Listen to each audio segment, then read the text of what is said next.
안녕하세요. 네. 오늘 날씨 정말 좋았죠?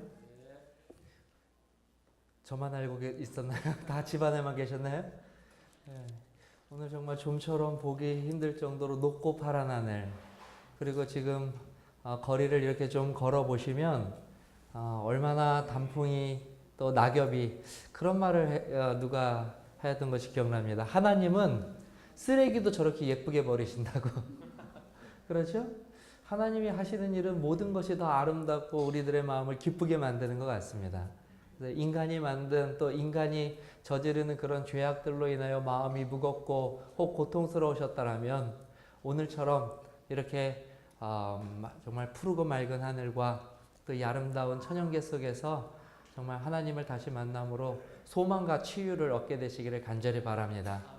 오늘 하루 천연계 속에서도 하나님과 지내셨다면 이제 하나님의 말씀으로 우리가 또 위로받고, 또 이 하루에 하나님께서 우리에게 하시는 직접적인 말씀으로 또 일어설 소망과 용기의 시간이 되시기를 또한 바랍니다.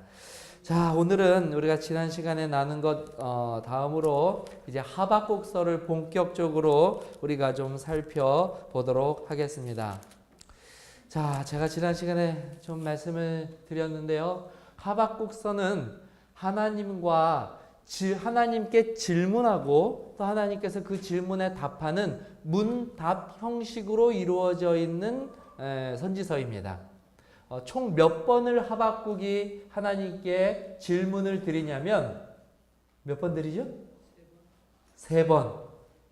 몇 장으로 이루어졌습니까? 3장. 그래서 일반적으로 3번이라 생각하기 쉽지만 거기에 함정이 있습니다. 하박국은 몇 번 하나님께 질문하냐면 1장에서 2장에 걸쳐서 2번 하나님께 질문을 합니다. 하나님께서 2번 질문하시니까 하나님은 또 몇 번 답하실까요? 그렇죠. 당연히 2번 답하시죠. 그래서 하나님께 2번 묻고 하나님께 2번 답변을 듣고, 그것을 통하여 하나님께 새로운 깨달음과 또 하나님 앞에 새로운 신앙의 정립을 한 하박국이 하나님께 찬양하는 그와 같은 내용이 3장입니다. 그래서 1장에서 2장까지는 무엇하고요? 하나님께 묻고 하나님의 답을 듣고, 세 번째 3장은 하나님께 찬양을 드리는 그와 같은 내용으로 구성되어 있는 선지서가 바로 하박국서입니다.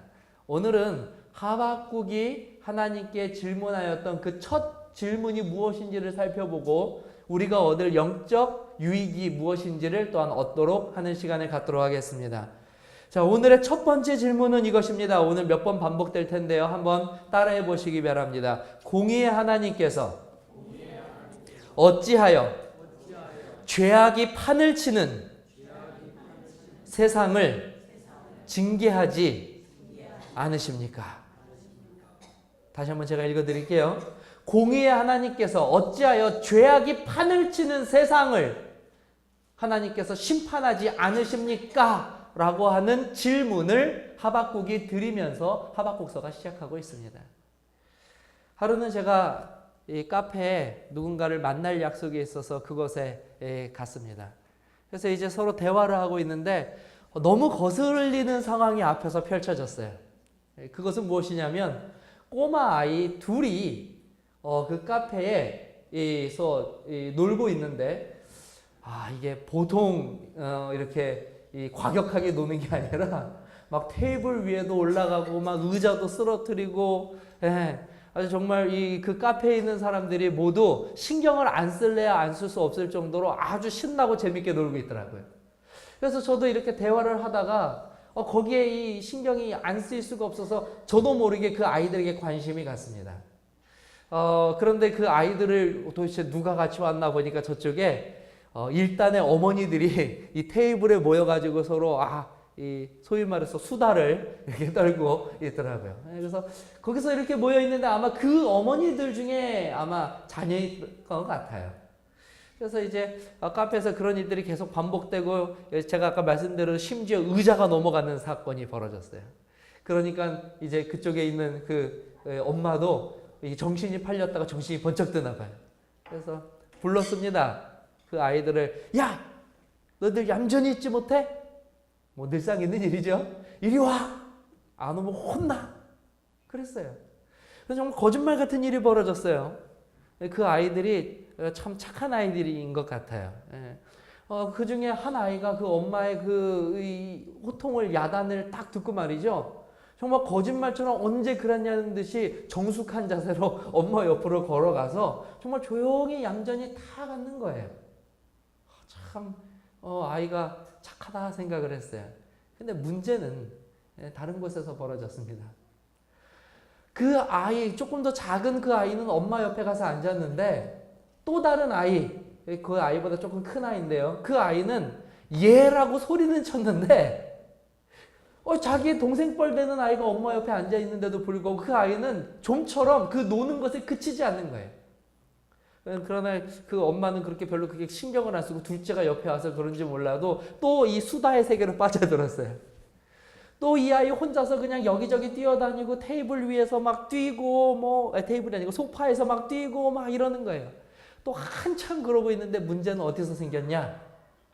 놀랍게도 이 아이에게 생긴 것이 아니라 얌전히 있는 아이에게 생겼어요. 갑자기 그 카페가 떠나가도록 울음소리가 들리는 겁니다. 도대체 어디서 울음소리가 들리나 봤더니 그 옆에 와서 얌전히 앉아있던 아이가 말이죠. 정말 얼마나 서럽게 우는지 막 우는 거예요. 정말 그 아이들에게 관심을 쏟느라 제가 거기 왜 갔는지도 모를 정도로 말이죠. 그러니까 그 엄마가 이야기를 하다가 또 정신을 차리고 너 왜 그래? 너 갑자기 왜 울어? 그랬더니 그 아이가 뭐라고 소리를 쳤는지 아십니까? 왜 오빠는 계속 장난치는데 혼내지 않아? 왜 오빠는 계속 장난치는데 엄마는 혼내지 않아? 라고 말이죠. 울음을 막 터뜨리는 거예요. 그러자 그 엄마가 다시 이제 정신을 차리고 그 뛰어놀고 있는 아이를 불러다가 말이죠. 혼쭐을 내고 결국 그 둘이 옆에서 얌전히 앉아 있는데 그 둘째가 아주 뭔가 의미심장한 미소를 띠고 있더라고요. 오늘 우리가 하박국서로 다시 넘어와 보도록 하겠습니다. 당시 유다의 상황은, 하박국이 살고 있었던 유다의 상황은 차마 눈뜨고 볼 수 없었던 지경에 이르렀던 상황이었습니다. 차마 무엇을 할 수 없다고요? 눈뜨고 볼 수 없을 정도로 타락이 극에 치달았던 시대였습니다. 그 당시에 그와 같은 이 유다의 죄악 때문에 하나님께서는 끊임없이 선지자를 유다에게 보내셨어요. 예레미야나 스바냐 같은 선지자가 대표적인 선지자입니다. 그들이 와서 유다에게 어떤 기별을 전했는지 우리 성도님은 다 알고 계시죠? 스바냐는 우리가 이제 앞으로 좀 살펴보겠지만 말이죠. 이 선지자들이 와서 무엇을 공표했냐면 너희들 계속해서 이렇게 죄악을 거듭해서 짓게 되면 누구의 심판을 받게 된다고요? 쉽게 말하면 너희들 하나님께 혼나. 하나님께서 너희들의 그 죄악을 다 보고 계셔. 계속해서 그 죄악을 반복한다면 하나님께서 반드시 너희들을 심판하실 거야. 빨리 이리 와서 앉아. 이제는 돌이켜. 회개해. 그 기별을 끊임없이 유다에게 가서 유다가 그 기별을 듣고 또 그 기별을 전달하는 선지자가 왔던 시대예요. 예레미야, 스바냐. 그리고 이제 오늘 누가 존재하게 되냐면 하박국이 존재하게 되는 거예요. 근데 놀라운 사실은 이처럼 그들이 죄악이 많고 그때마다 하나님께서 그들을 심판하시겠다고 경고가 주어졌음에도 불구하고 하박국은 무엇이 지금 답답하고 괴롭고 정말 이 분통이 터지냐면 하나님께서 그렇게 자주 선지자들을 통하여 심판에 대해서 말씀하셨음에도 불구하고 이들이 돌이키지 않을 뿐만 아니라 죄악을 더 많이 짓고 있는데도 무엇이 일어나지 않아요? 하나님께서 아무 일도 하고 계시지 않은 것입니다. 그저 하박국 눈에 볼 때는 하나님은 지금 무엇만 하고 계시냐면 말만 하고 계신 것 같아요. 일종의 협박만 하시지 무엇을 하시지 않아요? 실행으로는 옮기시지 않는 모습을 보면서 하박국은 지금 하나님께 내가 이것을 물어봐야 되겠다라고 지금 생각하고 있는 것입니다. 하박국이 오늘 이야기하는 그와 같은 죄악들, 강포, 간악, 폐역, 겁탈, 분쟁, 선지자들의 그와 같은 하나님의 그와 같은 기회를 받아서 그들에게 그와 같은 계시를 전해 주었음에도 불구하고 죄악들이 도무지 그칠 기미를 보이지 않고 결국 하나님께 하박국이 부르짖을 수밖에 없게 만든 것입니다. 하나님, 그래서 아마 하박국은 이렇게 말했을 거예요. 하나님, 유다가 말이죠, 계속 순종하지 않고 죄만 짓고 있습니다. 도대체 그들은 죄를 실 기미를 전혀 보이지도 않고 있습니다. 하나님이 혼내주신다고 하셨잖아요. 분명히 나한테 그렇게 말씀하시지 않았습니까? 이 백성의 귀에 그렇게 말씀하시지 않았습니까? 그냥 단순한 협박이셨습니까? 하나님, 유다 백성을 좀 보십시오. 언제까지 저렇게 두실 것입니까? 하나님, 혼내주세요. 쟤들 좀 보세요. 라고 지금 이야기하고 있는 것이 누구예요? 그것이 하박국의 외침이고 부르짖음입니다. 자, 제가 지금 드린 말씀을 잘 기억하시면서 하박국 1장 2절 3절 말씀을 함께 읽도록 하겠습니다. 읽겠습니다. 준비되셨나요? 읽겠습니다. 시작. 여호와여, 내가 부르짖어도 주께서 듣지 아니하시니 어느 때까지리이까? 내가 강포로 말미암아 외쳐도 주께서 구원하지 아니하시나이다. 어찌하여 내게 죄악을 보게 하시며 태악을 눈으로 보게 하시나이까? 겁탈과 강포가 내 앞에 있고 변론과 분쟁이 일어났나이다. 이제 하박국의 마음을 이해하시겠습니까? 하박국은 정말 참지 못하는 거예요. 왜 하나님은 가만히 계시고 왜 이 백성은 끊임없이 이렇게 죄악을 저지르는가? 사실 하박국 시대는 우리가 생각하는 것보다 더 어이가 없는 시대였습니다. 왜 어이가 없냐면요, 우리가 지난 시간에 이제 이 하박국서를 통하여서 하박국이 활동했던 배경 시대를 잠깐 유추해 보았죠. 일반적으로 남방 유다가 멸망할 때쯤에 등장한 선지자라고 우리는 알고 있습니다. 특별히 이 유다의 죄악들을 기록한 것들을 보면 어떤 특정한 시대를 이야기하는 것이라고도 우리가 알 수 있어요. 그래서 학자들은 하박국이 활동했던 시대를 여호야김 시대 그 이후로 이야기하고 있습니다. 누구라고요? 여호야김.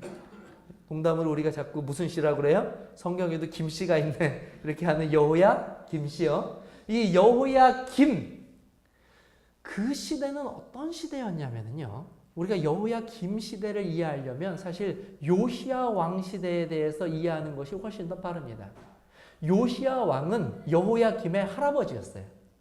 할아버지였던 요시야 왕 시대에는 어떤 일이 벌어졌냐면 이 남방 유다에 정말 손가락에 이게 꼽힐 만큼 몇 안 되는 선한 왕 중에 하나가 누구냐면 바로 요시야 왕이었어요. 그가 하였던 정말 많은 일들이 있지만 그가 하였던 일들 중에 가장 중요한 것은 종교 개혁이었습니다. 특별히 그 시대에는 성전 안에도 무엇이 있었냐면 우상이 있었어요. 그래서 성전 안에 있었던 우상과 각각 여러 곳에 존재했던 우상을 다 없애고, 특별히 이 요시야는 힐기야에게 명령하여서 말이죠, 성전을 다시 성전을 수리하고 보수하는 그 일을 명한 왕이기도 해요. 성전의 재건이라고도 이야기할 수 있겠죠. 근데 그때 어떤 일이 벌어졌습니까? 힐기야가 성전을 보수하라는 명령을 듣고 드디어 오랫동안 방치되었고 오랫동안 외면당했던 성전에 들어가서 그 성전을 청소하고 보수하는 가운데 어떤 일이 벌어졌어요? 하나님의 말씀, 율법책이 발견이 됩니다. 이건 무슨 얘기랑 똑같은 거냐면요, 사실 이 요시야 왕의 죄송합니다. 요시야 왕이 할아버지가 아니고요, 요시야가 여호야김의 아버지입니다. 예. 이 요시야의 할아버지가 누구냐면 므낫세죠. 유다의 가장 악한 왕이라 손꼽히는 므낫세. 그 아들인 아몬, 그렇죠? 그 아들인 아몬도 만만치 않은 악한 왕이었죠. 이 악한 왕들 사이에 누가 나타났냐면 바로 요시야가 나타난 거예요. 그래서 이제 성전을 보수하라고 그랬는데 그 안에서 하나님의 율법책 말씀이 발견된 거죠. 하루 날 잡고 집에 가서 청소를 하려고 말이죠. 집에서 청소를 막 하고 있는데 무엇이 발견되냐면 먼지가 수북히 쌓인 성경책 하나가 발견되는 것과 똑같은 거예요. 그러면서 이렇게 외치는 거죠. 우리 집에 성경이 있었네? 지금 그겁니다. 요시야 왕 때 발견된 이 하나님의 율법서가 발견됐다는 건 갑자기 하나님께서 하늘에서 율법서를 내려줬다는 것이 아니라 그만큼 하나님의 말씀의 책이 성전에서 한쪽 구석에서 먼지가 쌓여가지고 사람들에게 외면당하고 있었다는 거예요. 그 정도로 므낫세 그 이후의 시대, 요시야 왕 이전의 시대는요, 그 정도로 하나님을 배척하였던, 하나님께 등을 돌렸던 그와 같은 죄악이 관영했던 시대죠. 그제서야 성전 구평위에서 먼지가 수북히 쌓인 율법서를 발견하고, 아시잖아요. hil기야가 서기관 사반을 시켜가지고 요시야 왕에게 갖다 줍니다. 요시야 왕이 이게 뭐냐 그랬더니 성전 청소하다가 나왔는데 이 하나님의 말씀 율법책에 나왔다. 한번 읽어봐라.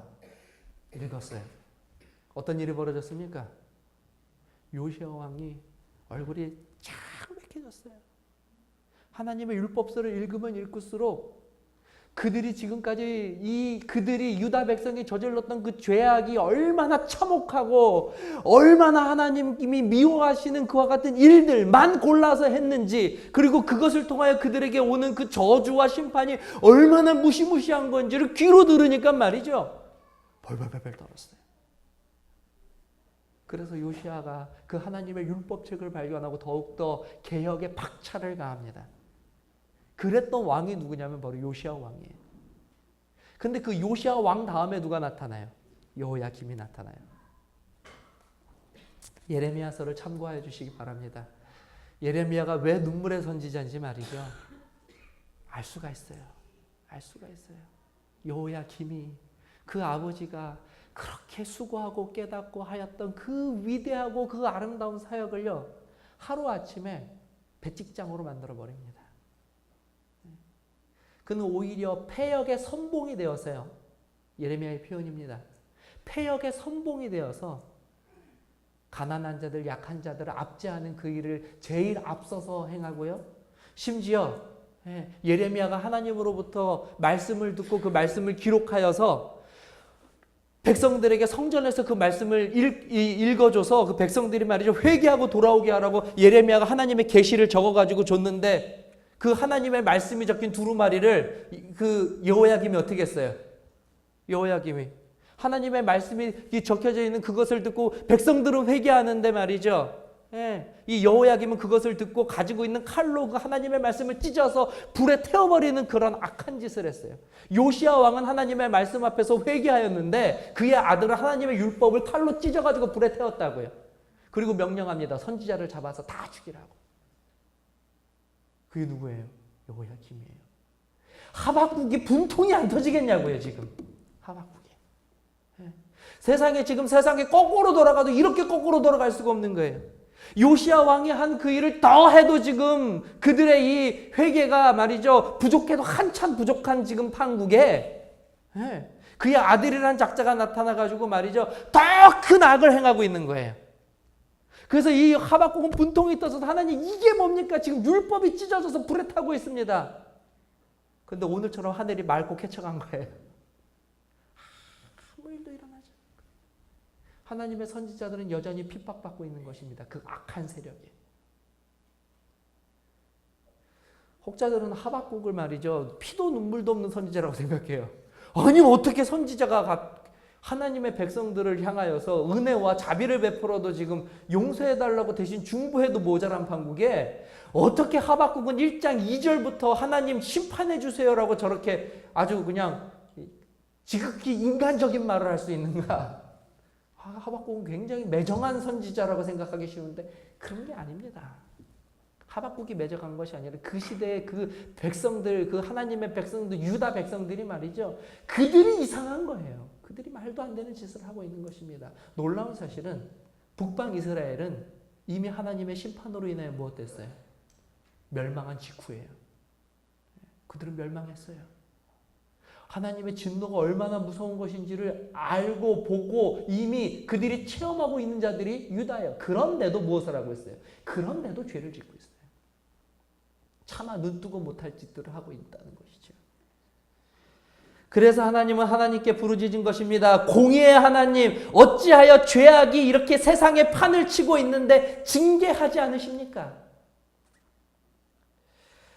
오늘 하박국은 유다가 혼이 나야 하는데 혼이 나지 않는 것에 대해서 분노하고 있는 것입니다. 그러나 지금 하박국이 말하는 것은 아까 제가 서두의 예화로 들었던 그 꼬마 아이가 나는 지금 말 잘 듣고 이러고 있는데 쟤네는 지금 오빠는 저렇게 하고 있어서 질투해가지고 지금 이러는 것이 결코 질투해서 이러는 것이 아닙니다. 한번 따라해 보도록 하겠습니다. 거룩한 분노. 무엇이라고요? 영적 사건에 대하여 깊은 고뇌를 한 이 선지자가 말이죠. 그 고뇌의 결과로서 가질 수밖에 없는 당연한 결과, 거룩한 분노를 가지고 지금 하나님께 외치는 거예요. 저들을 때려서 멸망시켜 주십시오가 아니라 오늘 본문 말씀을 잘 읽으면요, 때려서라도 그들이 무엇되기를 원하는 거예요. 하나님께로 다시 되돌아와야 되는데 하나님이 그것마저도 안 하시니까 하박국이 지금 가지고 있는 의심은 뭐냐면, 하나님이 지금 딴 데 정신이 팔리셨나? 하나님은 왜 말씀만 하시고 어디 잠깐 소풍 가셨나? 지금 그렇게 착각하는 거예요. 그래서 이 선지자는 사실 거룩한 분노로 그의 백성들을 사랑하는 마음에 때려서라도 지금 뭐라고요? 때려서라도 그들이 돌아올 수만 있다면 하나님 좀 그렇게라도 해주십시오라고 하나님께 간청하는 거예요. 하나님께 간청하는 거예요.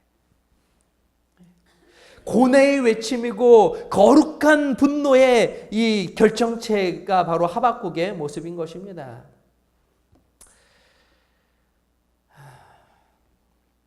사실 하나님의 백성이라면 마땅히 이와 같은 의로운 분노가 있어야만 합니다. 저와 여러분들에게 이와 같은 의로운 분노가 있어야 돼요. 악이 판을 치고 죄악이 관영한 모습을 보며 외면하는 죄를 짓지 않게 되시기를 바랍니다. 아멘. 예수님께서 성전이 그 죄악으로 그와 같이 깊은 죄악에 빠져 있을 때에 예수님께서도 무엇하셨어요? 분노하셨어요.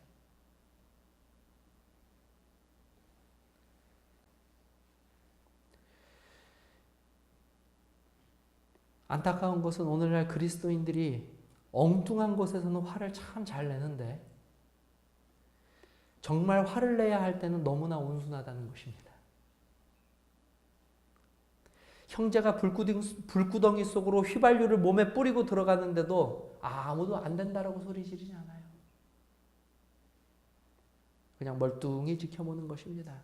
너는 너대로 살고 나는 나대로 살고, 나는 구원받았으니 괜히 서로 불편해질 필요 없고, 심기 건드려서 괜히 내 삶에 어려움 그와 같은 짐을 더할 필요도 이유도 없고, 나는 구원받았으니 우리 선 딱 긋고 넘어오지만 않게 살자. 지혜로운 것일까요? 아니면 어리석은 일일까요? 그리스도인이라면 마땅히 거룩한 분노를 가져야만 합니다. 하박국은 지금 월컨을 행하는 것이 아니라 당연한 선지자로서의 권리를 하나님께 주장하는 거예요. 이와 같은 모습은 끊임없이 하나님의 제자들과 하나님의 일꾼들 사이에서 일어났던 것입니다. 바울도 뭐라고 그랬어요? 차라리 내가 무엇하기를 원한다고요? 내가 차라리 죽어서라도 저들을 무엇하기를 원한다고요? 차라리 저들이 구원을 받는다면 내가 죽어도 좋다라고 말할 정도로 말이죠. 그렇게 분노가 있었어요. 그렇게 거룩한 분노가 있었단 말이죠. 오늘 혹시 저와 여러분들은 선을 긋고 살아가고 있지는 않습니까? 혹시 외면하고 있지는 않습니까? 이 죄 중에 이런 죄가 있다고 그래요. 방조죄. 아십니까? 이거 방관죄와 방조죄가 다르다 이러더라고요. 예. 근데 우리나라에서는 방관죄는 성립되지 않는데요. 근데 우리나라에서도 방조죄는 성립된다고 합니다. 누군가 죄를 질 때에 그 죄를 짓는 것을 무엇하면은요? 옆에서 누군가 자살하려고 하는데 그것을 말리지 않고 방조한다면 그 사람도 죄가 있다는 거예요. 세상 법도 방조는 무시무시한 죄로 취급을 받습니다. 하나님 앞에 오늘 우리가 그리스도인으로 섰을 때에 오늘 우리들은 나만 거룩하고 나만 의롭고 내가 구원받으면 되고 나만 예수를 믿는다고 주장한다면 우리의 삶이 아무런 문제가 없다라고 여기는 그런 나태하고 그와 같은 이기적인 신앙을 가지고 살아간다면 하박국수 앞에 우리가 서게 되시기를 간절히 바랍니다. 하박국을 비난할 것이 아니라 오히려 하박국의 마음을 가져야 되는 자가 바로 저와 여러분이라는 거죠. 하다못해 무릎 꿇고 기도라도 할 수 있는 사람들이 저와 여러분들이 되시기를 바랍니다. 그렇지 않고 말이죠. 아유 됐어. 마귀가 그와 같이 유혹할 때 거기에 넘어가지 않게 되시기를 바라요. 방조죄는 아주 무서운 것입니다. 지금 우리가 살고 있는 시대가 하박국 시대보다 낫다고 이야기할 수 있습니까? 지금 우리가 살고 있는 시대는 하박국 시대보다 죄가 덜해서 우리는 하나님께 그렇게 부르짖을 필요가 없는 시대에 살고 있습니까? 아니요. 오히려 하박국 시대보다 더 최악인 것은 하박국 같은 자들조차도 없다는 것입니다. 하박국 시대보다 더 죄악이 관영한다는 말이죠. 지난 안식일에 일어났었던 일이죠. 프랑스에서 있었던 아주 끔찍한 테러 사건들. 지금 세계 곳곳에 우리가 살고 있는 바로 이것도 말이죠. 끊임없이 이와 같은 정말 차마 눈뜨고 볼 수 없는 죄악들이 마치 당연한 것처럼 이루어지고 그런 것들이 통용되는 시대에 살면서도 아무런 가슴의 분노나 어떠한 다급함조차도 느끼지 못하고 살아간다면 그것은 분명 우리에게 어떠한 문제가 분명히 있는 것입니다. 하박국 시대보다 오히려 이 시대에 하나님의 말씀이 외면당하고 있는 것은 아닌지 우리가 다시 한번 살펴보아야만 하는 것입니다. 그러므로 무엇이 진정한 사랑이겠습니까? 제가 역으로 한번 질문을 드리겠습니다.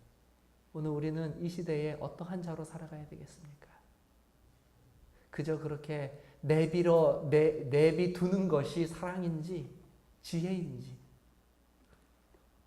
다른 이들의 죄악을 가슴 아파하고 마치 나의 운명인 것처럼 두려워하며 그들을 향해 거룩하고 담대한 용기를 가지고 나아가 그들에게 하나님의 말씀을 깨닫게 하는 것이 결코 어리석은 일이 아니라는 것을 알게 되시기 바랍니다. 아멘. 우리 한번 말씀 찾아보겠습니다. 히브리서 3장 13절이에요. 히브리서 3장 13절입니다.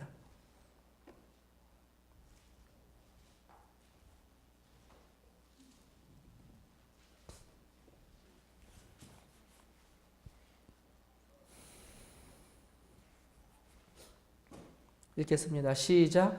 오직 오늘이라 일컫는 동안에 매일 피차 권면하여 너희 중에 누구든지 죄의 유혹으로 완고하게 되지 않도록 하라. 아멘. 이 귀한 명령을 누구에게 주셨습니까? 우리에게. 그렇습니다. 우리에게 주셨습니다. 저 여러분들이 이 말씀대로 살게 되시면서 이 시대의 하박국이 되시기를 주님의 이름으로 기원합니다. 이 시대의 하박국이 바로 저와 여러분들이 되시기를 바랍니다. 한 가지 조금 더 재미있는 것은 하박국이 이렇게 분노한 이유가 재밌습니다.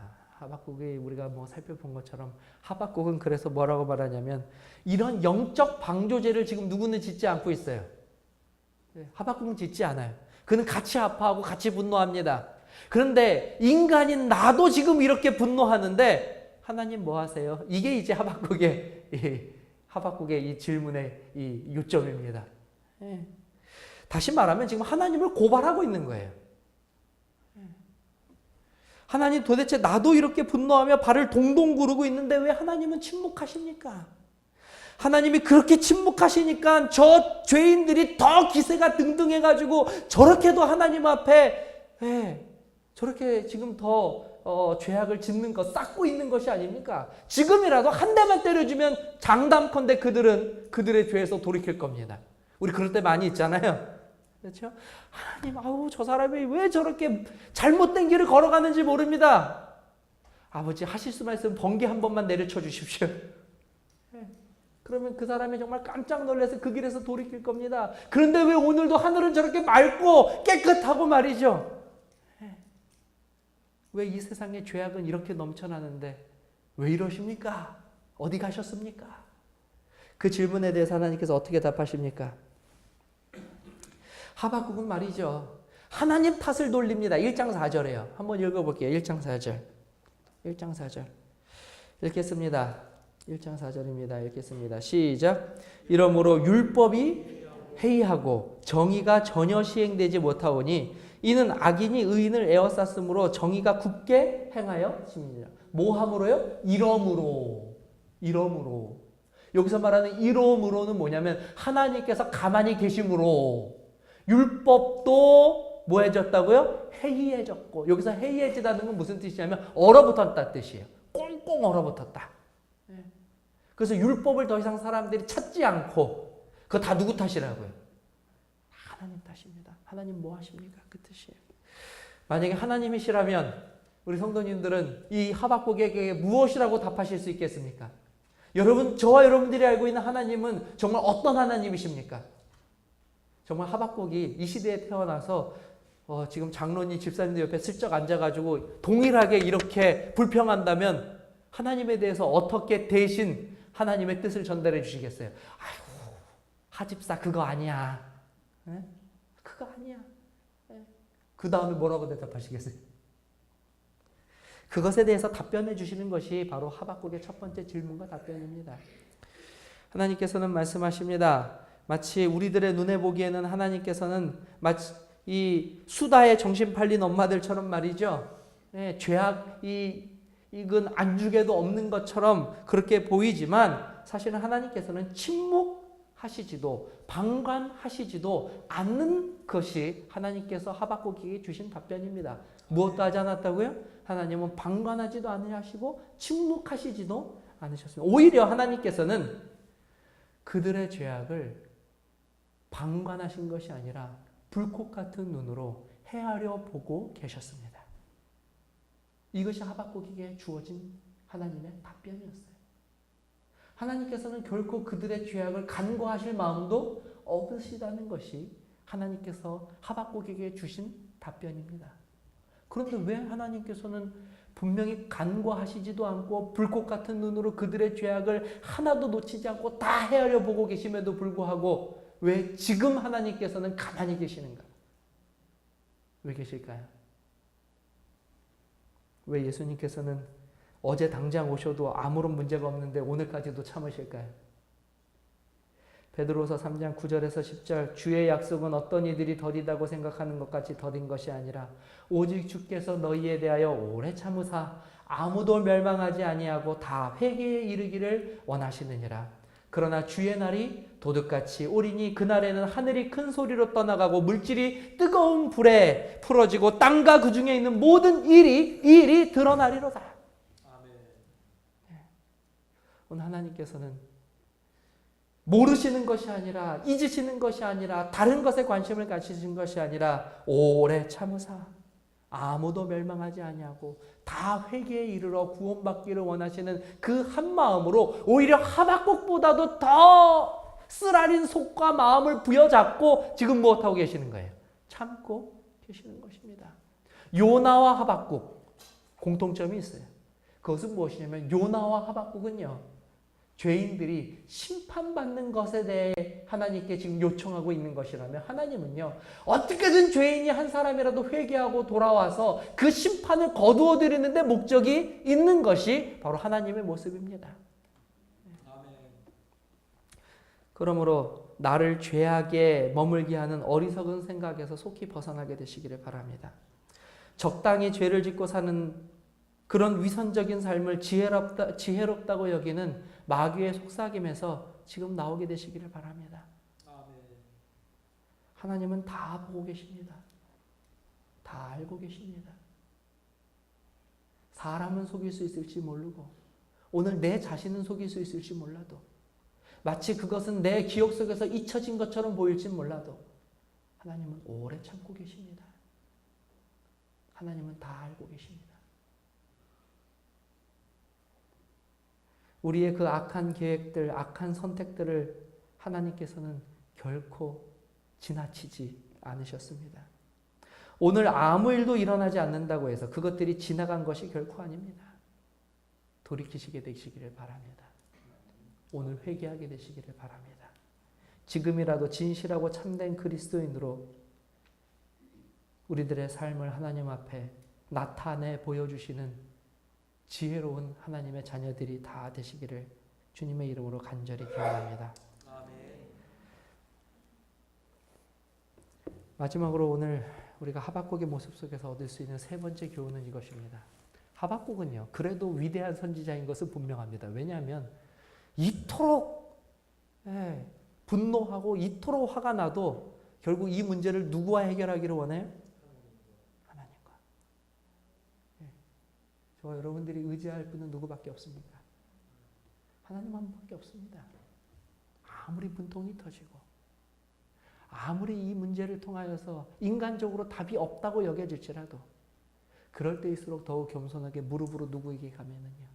하나님께로 가면 하박국은 상상도 못했던 답변을 하나님께서 오늘 그에게 주신 것처럼 오늘 우리들의 생각과 우리들의 길과 차원이 다른 하나님의 그 능력으로 오늘 우리들이 하나님께 묻는다면 하나님께서는 결국 하박국이 3장의 찬양으로 마칠 수밖에 없게 그의 결과가 이루어진 것처럼 오늘 우리들의 입술로도 반드시 찬양을 이끌어내게 되실 것을 믿습니다. 아멘. 그러므로 저와 여러분들이 하박국 1장에 나타난 하박국의 모습을 통하여 오늘 우리가 어떠한 그리스도인으로 어떠한 삶과 어떠한 마음가짐으로 또 어떤 방법으로 어떤 모습으로 살아야 할지 다시 한번 발견하시고 또 그렇게 하나님께서 꼴지어 주시는 대로 반드시 승리하는 인생이 되시기를 바라며 오늘의 말씀을 마치도록 하겠습니다.